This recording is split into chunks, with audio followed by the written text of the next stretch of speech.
Bismillahirrahmanirrahim. Elhamdülillahi Rabbil alemin. Ve salatu ve selamu ala eşrafil murselin. Muhammedin ve ala alihi ve sahbihi ecmain. Aziz muhterem mümin bazı kardeşler. Esselamu aleyküm ve rahmetullahi ve berekatuhu. Allah subhanehu ve teala bütün taatlarımızı kabul etsin.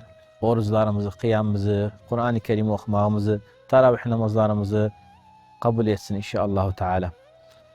Ya Rabbel alemin. Ümmeti Muhammed'in sütürü hafız edesen, o ana babalarımıza affı mağfiret edesen, hastalarımıza şifa verirsen, ölülerimizin haline rahmet. Ya Rabbel alemin, halala yakın edesen, bizi haramdan da irak edesen, amin. Aziz Müslüman kardeşler, tabi dua her şeyimizde hayatta bizim. Yani biz alışmışız. Ve Efendimiz de sallallahu aleyhi ve sellem dinimizde alıştırıp bizleri ne istesev duaydan iste. Yani neyi isterse duaydan iste. Ne isterse Allah subhanahu ve teala alo kaldır duayla Allah subhanahu ve teala inşallah döndürmez sana. Hakkı ona hayırlıysa o cahil. Onun için Efendimiz nedir sallallahu aleyhi ve sellem? Müminin hayatı hepsi hayırdır. Yani mesela bir tane dua etti. Hayırdır diyoruz. Ya Resulallah ne hayırdır? Bazı kabul olmaz. Kabul olmasa da Allah subhanahu ve teala ecrini koyarsa. Dua ile de kabul olur. Kabul olmasa ecrini alasın kıyamet gününde. Bu da sahabilerin adetleriydi. Bir folklarıydı. Neydi? Her şeyi duadan isterdiler. Baksak hatta ölümlerin duadan isterdiler. Yani baksak acayip şeyler vardı sahabilerin hayatlarında. Hazreti Sa'd bin Ebi Vakkas bunu konuşur bizim için, rivayet edir bizim için. Yani bakak nanca mühimdi dua. Her şeylerin duadan isterdiler subhanallah. Hazreti Sa'd bin Ebi Vakkas'dır Uhud savaşında Menden Hazreti Abdullah bin Cahş oturmuştuk. İkisi de sahabiydi. Efendimizin sallallahu aleyhi ve sellem sahabilerden, arkadaşlarından bir arkadaşlarıydı. Hazreti Sa'd bin Ebi Vakkas Hazreti Abdullah bin Cahş dedi, gel ya Sa'd dua edağın. Tamam dedi. Hazreti Sa'd dedi tamam. Dua edağın birbirimiz amin diyağın. Hazreti Sa'd bin Ebi Vakkas dedi ya Rabbi elini kaldırdı. Hazreti Abdullah bin Cahş de oturup yanında. Elini kaldırdı Hazreti Sa'd bin Ebi Vakkas dedi ya Rabbel alemin. Bugün savaşta bir tane gelsin mənimçi menden kuvvetli. Tanıyan bir tane savaşsın mənimden. Ben de savaşımı özüden öldürüm özün ya Rabbi. Hazreti Abdullah bin Cahş dedi amin. Dedi Hazreti Sa'd ne dedi Abdullah bin Cahş dedi sen bir kere dua ile. Hazreti Abdullah bin Cahş dedi ya Rabbi.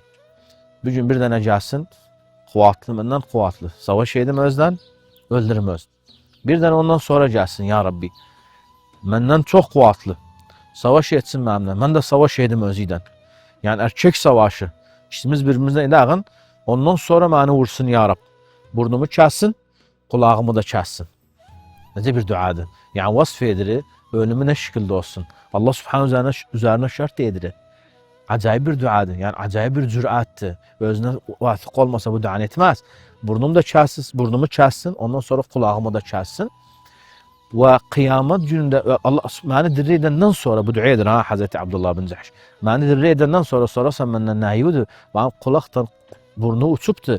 Diyelim sana ya Rabbi bu kulağımdan burnum seni o hatır uçuptum özüne. Uhud savaşında. Diyesen bana buyurun git cennete. Hazreti Sa'd bin Ebi Vakkas